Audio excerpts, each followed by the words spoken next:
Magandang gabi po sa ating lahat at welcome sa ating prayer meeting ngayong gabi pong ito. At kumusta po ang bawat isa? Nung magsimula ang lockdown ay ang isa sa mga una kong sinabi kay Kuya Lou ay ang Thanksgiving service.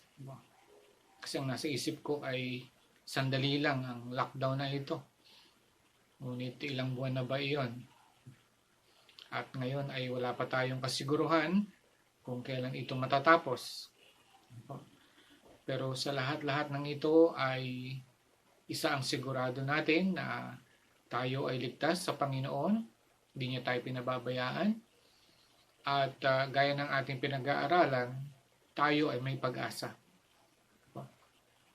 At tungkol po sa pag-asa ang ating pinag-uusapan ngayong buwan na ito. Salamat kay Pastor Eril sa pagbabahagi ng devotion nung isang linggo sa ating prayer meeting. At ngayon sa ating pagpapatuloy ay isa sa mga resources natin sa ating mga devotion ay ang Daily Bread. Kung kayo ay internet o meron kayong internet connection, ay maganda mag-research din sa Daily Bread. Gaya ngayon sa Hope.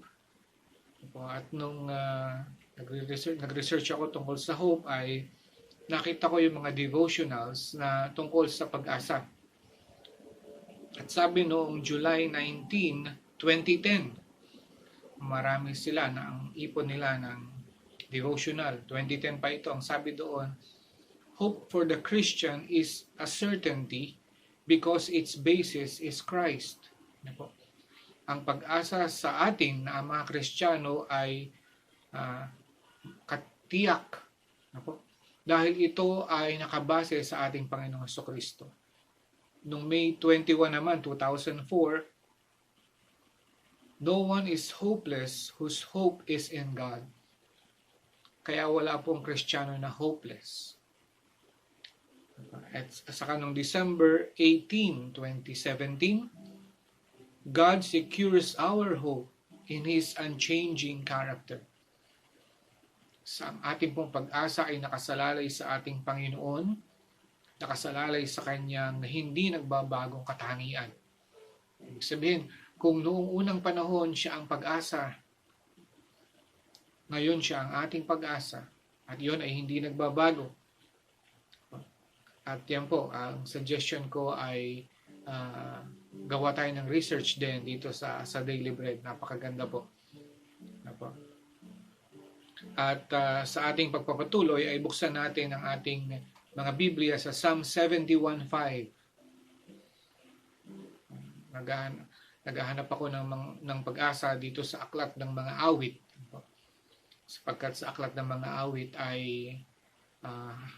halo-halo. Ang daming emotions, ang daming pag-iisip, ang daming pagdidesisyon ang ginagawa. At isa sa mga sinasabi o isa sa mga mensahe ng aklat ng mga awit ay may pag-asa. Tayo ay may pag-asa. At ang pag-asa natin ay nasa Panginoon. Ngunit ngayong gabi ay ang Panginoon mismo ang ating pag-asa. Psalm 71:5.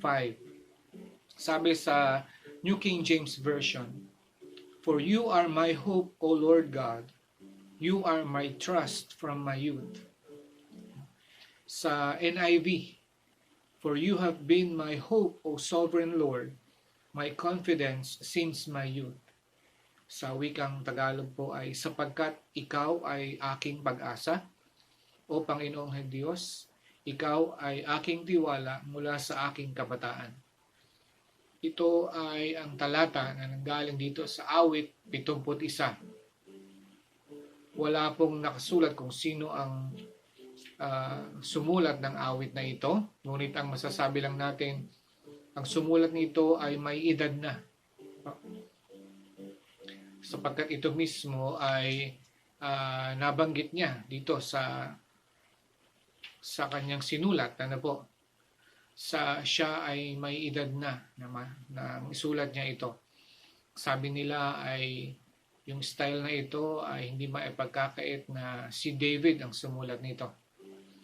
At ang crisis nung si David ay batanda na, ay yung pa rin, gagaya ng pinag-aralan natin noong unang Wednesday, ay yung naging problema niya sa kanyang anak na si Absalom. Kaya pareho ng setting kung si David po ang sumulat nito, na marami naman na nagsasabi na si David, at pareho ng setting lang. Problema ng isang ama, ng isang hari sa kanyang anak na nag-a-against sa kanya. Ngunit sa gitna ng problemang yun, ang sabi ni David, sapagkat ikaw ay aking pag-asa, O Panginoong Diyos, ikaw ay aking tiwala mula sa aking kabataan. So ngayong gabi ay pag-uusapan natin ay God Himself is our hope. Napag-aaralan natin noong mga nakaraan na ang ating pag-asa ay nasa kamay, nakasalalay o nasa ating Diyos. Gayon ay ang Diyos mismo ay ang ating pag-asa. Sabi ni Julie Ackerman sa Our Daily Bread, Many claim to have hope, but only those whose hope is Christ can claim it with certainty. Hope comes not from strength, intelligence, or favorable circumstances, but from the Lord. As maker of heaven and earth, He alone has the right to promise hope and the power to keep the promise. So, matagal na pong manunulat itong si Julie Ackerman sa Our Daily Bread. At ang sinasabi niya rito na ang basihan ng ating pag-asa ay hindi sa ating mga sarili, kung gaano man tayo kalakas, katalino, kagaling, o kahit sa mga pangyayari sa ating kapaligiran. Kung maayos man ang ating kapaligiran, ngunit ito ay nasa ating Panginoon. At sino ang ating Panginoon? Ang sabi niya, siya ang Creator. At bilang Creator, siya lamang ang may karapatan na mangako ng pag-asa sa atin. Hindi lang karapatan ng mangako ng pag-asa, na magbigay ng pag-asa, kundi karapatan na tuparin. May kakayanan na tuparin. So siya ang may karapatan na mangako ng pag-asa sa atin. Siya ang may kakayanan na tuparin ang pangakong yon ng pag-asa na iniwan niya sa atin. Doon pa lang ay pwede na tayong magtapos. Pero balikan natin yung ating talata. God Himself is our hope. Psalm 71:5. Dalawang bagay lang po ang ating pag-uusapan ngayong gabi pong ito. Una, God Himself is our hope. We express it. Ito ay ating ipinapahayag. Talagang isa ito sa ating kapahayagan na may kasiguruhan. Meron tayo ditong confidence. Hindi dahil sa ating sarili po, gaya nabad kanina ako, dahil sa ating Panginoon. We express it. Ito ay pinapakita natin, dito ay sinasabi. Pero sa ating buhay ay alam naman natin na ang ating mga sinasabi ay dapat din ipinamumuhay. Kaya pag sinabi natin na ang Diyos ay ang aking pag-asa, hindi lang natin ito sinasabi, ito ay isinasapamuhay rin. Baka sabi tayo ng sabi, ang Diyos ay aking pag-asa.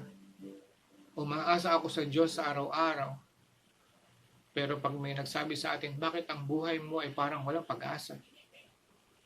Kung makikita ang buhay, kung makikita nila ang buhay natin, ang buhay ko, ay sasabihin nila, ano ba yan? Parang wala naman siyang pag-asa. Pero pagkakausapin ako, ang Diyos ang aking pag-asa.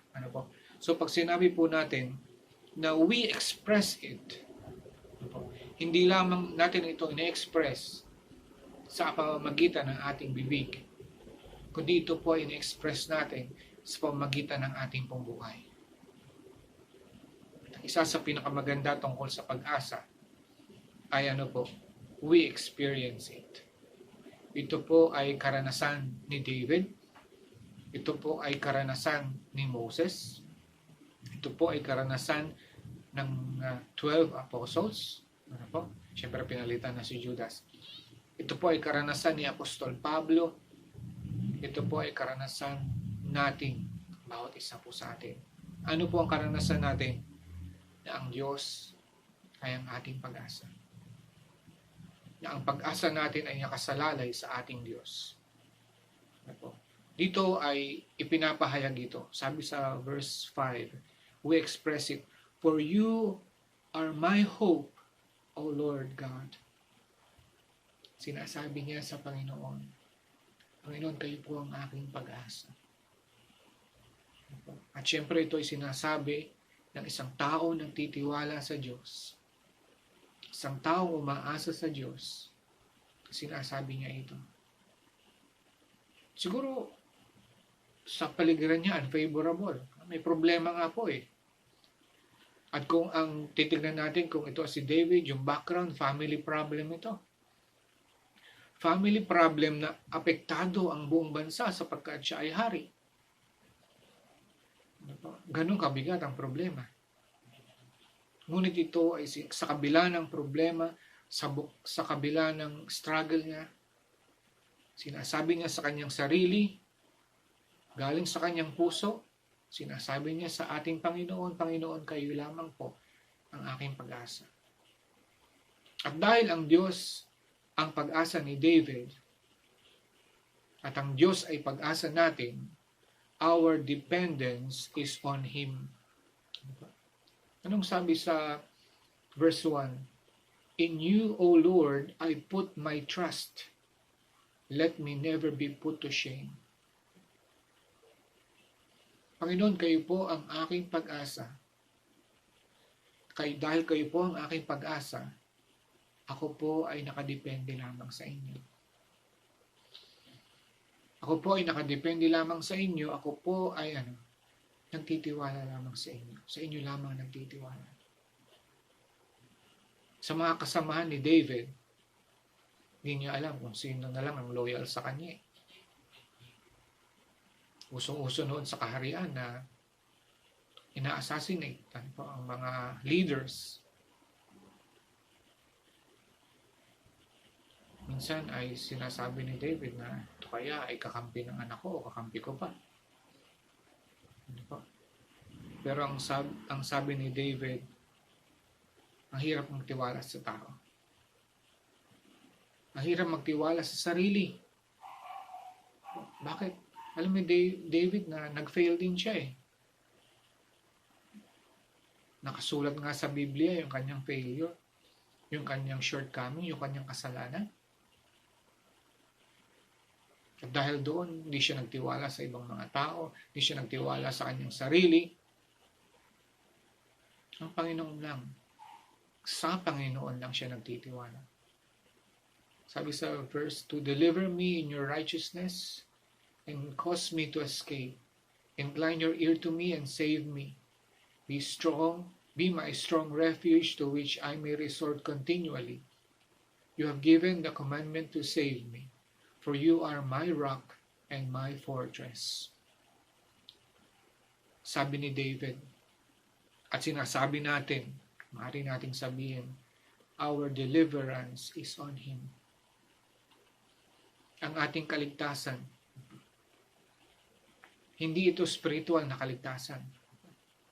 Minsan ay niligtas tayo ng Panginoon spiritually speaking.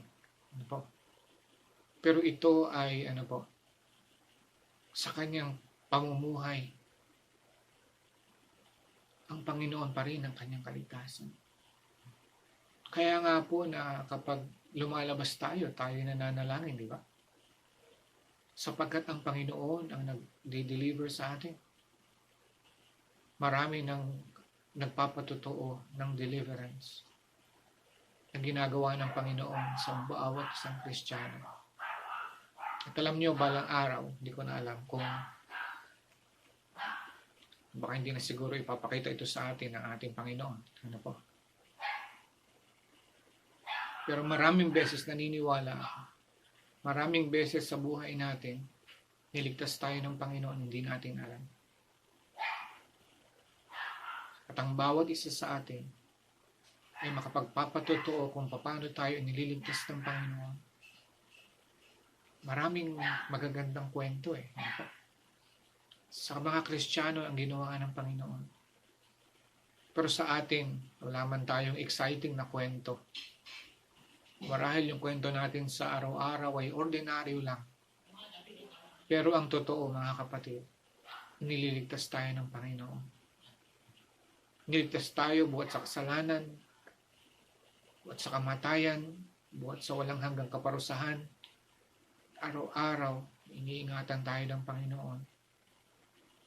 Nililigtas tayo ng Panginoon. At kahit dito sa pandemic na ito, iligtas tayo ng Panginoon. Dito sa virus na ito. At ito ay in-express ni David. Panginoon, ako po ay umaasa lamang sa inyo sapagkat kayo ang aking pag-asa. Magtitiwala ako sa inyo. Panginoon, kayo po ang nag-iingat, nagpoprotekta, sumasagip, nagliligtas sa aking at sa atin. Sa bawat isa sa atin, we express it. Pangalawa, we express it, for you are my hope, O Lord God. Pangalawa, we experience it. Anong sabi ni David? For you are my hope, O Lord God. You are my trust from my youth. Sabi ni David, ako ay ikaw ay aking tiwala mula sa aking kabataan. Maraming kwento si David kung paano siya iniligtas ng ating Panginoon. Alam natin yan. Maraming Bible stories na alam tayo sa buhay ni David. Kung paano ipinakita ni David sa pangyayari sa buhay ni David na ang Diyos ang kanyang pag-asa. Walang nag-aakala na siya ang napiling maging hari, di ba? Kung sino man ang makakakita kay David, pag sinabi niya na ako ay nakapagtanggol yung tupa laban sa leon, laban sa oso, baka hindi sila maniwala kay David. Pero yun ang katotohanan. Maraming bahagi sa buhay ni David. Dito nga sa kabataan. Bakit? Maraming pangyayari po ng kabataan ng isang tao. Exciting itong part ng buhay na ito. Kaya nga tayo na may edad na, sinasabi natin, nung panahon ko, nung kabataan ako, di ba? Sabihin, yung mga alaala natin, pangkaraniwan ang binabalik natin, kabataan tayo. At noong kabataan si David, isa ang alaala niya. Ano po yun? Ang Panginoon ang kanyang pag-asa. Ang Panginoon ay napagkatiwalaan niya at mapagkakatiwalaan niya. Matanda na rito si David. Sulat niya ito. At alam naman natin ng mga matatanda, ang gusto ay balikan yung mga nakaraan. Maganda mag-invest tayo ng mga kwento tungkol sa kadakilaan ng Panginoon habang bata pa tayo. Para pagdating ng araw ay may babalikan tayo. Mga kwento ng buhay natin. Kahit hindi na natin maikwento sa mga anak natin o sa mga magiging apo natin o sa mga kapitbahay, kung sino man ang masalubong natin na handang makinig sa atin kung meron man. Pero bababalikan natin kahit kailan. Noong kabataan natin, noong ako'y bata pa, noong kapanahunan ko, ang Panginoon ang aking pag-asa. Ano po, bakit? Yan ang naranasan ko. Yan ang naranasan ni David. Yan ang naranasan ng mga apostol, ni Apostol Pablo. Naranasan niya ng mga pastor na naunang naglingkod sa Panginoon dito sa ating iglesia. At yan ang karanasan ng bawat isa na bahagi ng pamilya ng Emmanuel Baptist Church. Ano ang karanasang ito? Na ang Diyos, ang ating Diyos, ang ating pag-asa. Binalikan pa nga ni David Sa pagbalik ni David nung kabataan niya, lumampas pa siya. Bumalik siya doon sa Sabi niya sa verse 6, By you I have been upheld from birth. You are he who took me out of my mother's womb. My praise shall continually of you. My praise shall be continually of you. Sabi ni David, naalala ko nung aking kabataan. Hindi pala. Nung bata pa pala ako. Hindi pala. Magbuhat pala ng ako ay ipanganak. Ang Panginoon na ang aking pag-asa. Ganyan katapat ang Panginoon. Ganyan kabuti ang Panginoon. Ganyan ang biyaya ng Panginoon na pinapakita niya sa araw-araw nating buhay. May kwento ba tayo nung tayo ay bata pa? Na na-realize natin ngayon matanda na tayo? Kaya pala nangyari yun. Salamat sa Panginoon. Kaya pala hindi siya ang napangasawa ko. Hindi naman yun. Ano po? Kaya pala hindi ako doon napunta. Kaya pala hindi yun ang naging kurso ko o trabaho ko. Sapagkat ang Panginoon ay kumikilos sa buhay ko. At dahil doon, na-realize ko ngayon na ako'y matanda na siya ang aking pag-asa. From conception, at hindi lang yung siya ay paglihi, panganak. For continuity, ang sabi niya, my praise shall be continually of you. At ano ang reason ng praise na ito? Ang reason, ang dahilan, ay sapagkat ang Diyos ay ang kanyang pag-asa.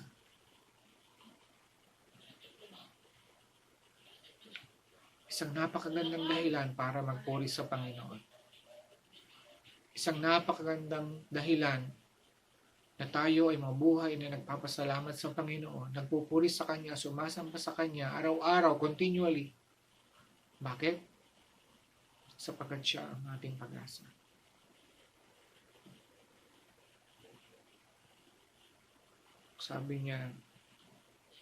Sabi sa Psalms, a commentary on Psalms, God who gives us grace to hope in Him will assuredly fulfill our hope, and therefore we may plead it in prayer. His name is Jehovah, the hope of Israel. Yan kanyang pangalan. Sabi sa Jeremiah 17:13, O Lord, the hope of Israel, all who forsake you shall be ashamed. Sabi ng Panginoon, those who depart from me shall be written in the earth, because they have forsaken the Lord, the fountain of living waters. Sino ang Panginoon dito? Lord, hope of Israel. Sabi rito, the fountain of living waters.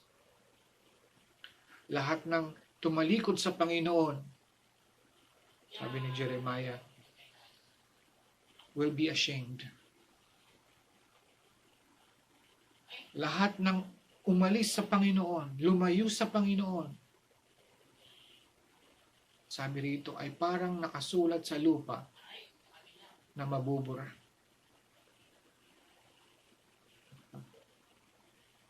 Bakit? Ito po ay tumutukoy sa Israel because Jehovah was the hope of Israel. At hanggang ngayon, Jehovah is the hope of Israel. Sabi, itutuloy ko, and as He cannot be a false or failing hope, we may expect to see our confidence justified. Hindi siya false or failing hope. Ganda nun, ano? Hindi siya false or failing hope. At makasisiguro tayo na yung pagtitiwala natin sa Kanya ay tama. Yun ang tamang gawin. Hindi tayo magsisisi na magtiwala sa Kanya. Hindi tayo magsisisi na umasa sa Kanya. Napatunayan na yan ng maraming tao. Napatunayan na yan ng mga personalidad dito sa Biblia. Ang bawat isa sa atin ay makapagpapatunay na ang pag-umasa sa Panginoon, yan ang tamang gawin.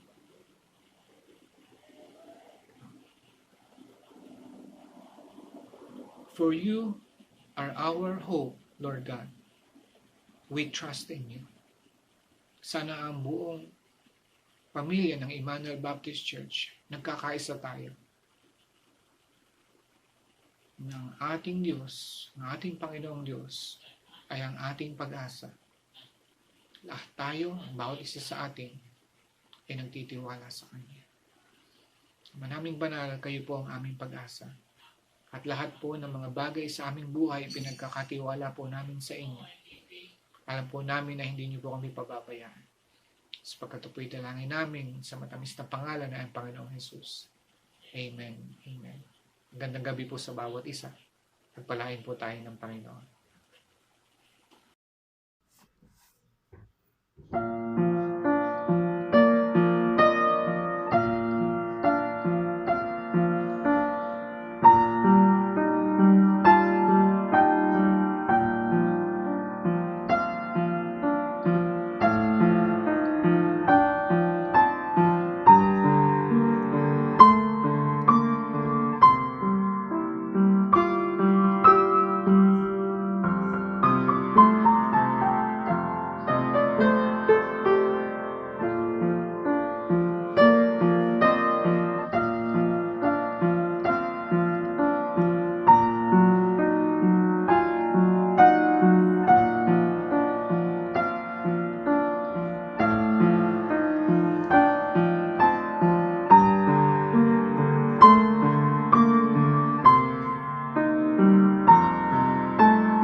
Tayo pong lahat ay manalangin. Kailan Diyos, marami pong salamat sa gabi pong ito. Marami pong salamat, Panginoon, sa pagkakataon muli kami, Panginoon, bilang isang pamilya ay lalapit sa inyo sa pamamagitan po, Panginoon, ng aming pong sama-samang pananalangin. Marami pong salamat, Panginoon, dahil kami po ay may pribilehiyo, Panginoon, na dumulog sa inyo, Panginoon. Maraming pong salamat sa mga pagpapala po ninyo, sa mga biyaya po ninyo, Panginoon, na patuloy niyo pong ibinubuhos sa bawat isa. At dakilang Diyos, patuloy, Panginoon, na marami po salamat sa inyo pong mga salita na aming pong narinig. Marami po salamat sa inyo pong lingkod na inyong ginamit upang ihayag ang inyong mga salita. At patuloy, Panginoon, na maging gabay namin ito at maging pagpapala, Panginoon, sa bawat isa. Dakilang Diyos, patuloy po na lumalapit kami sa inyo ngayong gabi. Nilalapit po namin sa inyo ang aming pong iglesia, ang Emmanuel Baptist Church, Panginoon. Nawa patuloy po ninyo kami pangunahan, patuloy na gabayan, Panginoon, at patuloy na bigyan ng malalakas na pangatawan, Panginoon, at patuloy, Panginoon, na palakasin po ninyo ang aming mga espiritu sa ah, ngayong pandemya ito, Panginoon. Na patuloy niyo po kami bigyan ng kalakasan, Panginoon. Physically, Panginoon, at lalo-lalo na po kami spiritually. Marami po mga pagkakataon na nangihina kami dahil po sa mga nangyayari po sa aming kapaligiran. Ngunit alam po namin, Panginoon, na patuloy po na kayo ang siyang nandyan upang kami po ay palakasin. At patuloy, Panginoon, na nilalapit din po namin sa inyo ang aming pong mga pastor, si Pastor Roy, Panginoon, at si Pastor Seb. Patuloy niyo po silang pangunahan, gabayan, Panginoon, ganyan din po, Panginoon, ang kanilang buong pamilya. Patuloy niyo po silang bigyan ng kalakasan, Panginoon, at bigyan sila ng tamang kaisipan, Panginoon, sa patuloy po nilang panguna, Panginoon, sa Emmanuel Baptist Church.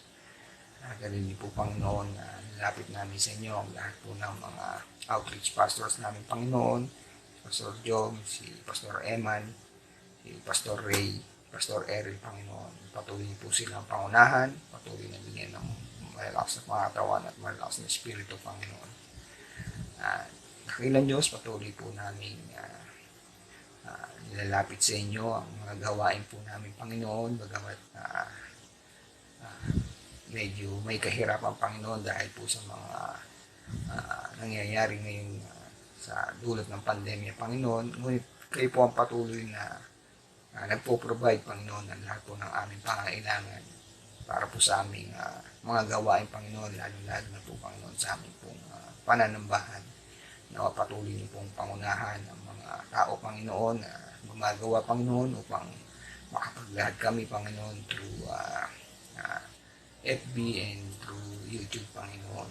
Na patuloy niyo pong bigyan ng katalinuhan ng bawat isa na nasa likod po, Panginoon, ng pag-recording po namin, Panginoon, para po sa aming pananambahan, para po sa linggo, Panginoon. At dakilang Diyos, patuloy din po na nilapit namin sa inyo, Panginoon, ang aming pong bansa. Patuloy, Panginoon, na kaawaan po ninyo kami at patuloy na bigyan ng katalinuhan ng aming pong presidente. Bigyan siya, Panginoon, ng mga tao, Panginoon, na may takot sa inyo, Panginoon, na gumawa, Panginoon, para po sa ikalulutas, Panginoon, ng pandemyang ito, Panginoon, na huwag po sana nilang isipin, Panginoon, ng mga pansarili nilang kapakanan, kundi, Panginoon, ang kapakanan po ng lahat, Panginoon. Dakilang Diyos, patuloy din po namin nilalapit sa inyo ang aming pong mayor, ang aming pong mga kapitan, ang lahat po, Panginoon, ng mga may katungkulan, Panginoon, sa bayan po ng Taytay. Patuloy niyo po silang gabayan, patuloy niyo po silang pangunahan. Marami na po, Panginoon, ang mga kautusan ng hindi nagagawa, Panginoon, at hindi nasusunod. Nawa, Panginoon, bigyan niyo po ng kaayusan, Panginoon, ng mamamayan po namin, Panginoon, na isuko namin, Panginoon, ng lahat, Panginoon, sa mga nanunungkulan para mapabilis, Panginoon, ng pagtigil, Panginoon, ng COVID. At dakilang Diyos, patuloy po na nilapit po namin sa inyo, lalo-lalo na, Panginoon, yung mga frontliners, Panginoon, yung mga napapagod, Panginoon, yung mga nagbibigay ng oras nila, Panginoon, para po pigilan, para po bigyan ng kalunasan, Panginoon, ng mga may karamdaman. Yung po mga doktor, yung mga nurse, yung po mga pulis na nasa checkpoint, yung mga sundalo, yung mga tanod, Panginoon, yung mga volunteers. Ganyan din po, Panginoon, yung mga naglilinis, lalo na po, Panginoon, sa mga ospital. Mga nakakalimutan po namin, Panginoon, yung mga kumukuha ng mga basura, Panginoon, sa ospital, Panginoon. Mas delikado po, Panginoon, din ang kanilang ginagawa. Nakapatuloy niyo po silang bigyan ng malalakas na pangatawan ng katalinuhan niyo po, Panginoon, upang umiwas sila, Panginoon, na magkasakit sila. At alam po namin, Panginoon, ano man po, Panginoon, na mangyari sa buong mundo, Panginoon, alam po namin, Panginoon, na ito ay naaayon sa inyo pong kagustuhan. Ang dapat lamang po namin, Panginoon, gawin ay sumunod kami at iasa ang lahat-lahat, Panginoon, sa inyo. At muli, Panginoon, ngayong gabi, ah, ang lahat po, Panginoon, ang papuri pa, salamat ay amin pong ibinabalik sa inyo. Ang lahat po ito ay aming dinadalangin sa matamis na pangalan po na ibutong na anak ni Kristo Jesus, na amin pong Panginoon at tagapagligtas. Amen. Magandang gabi po sa ating lahat.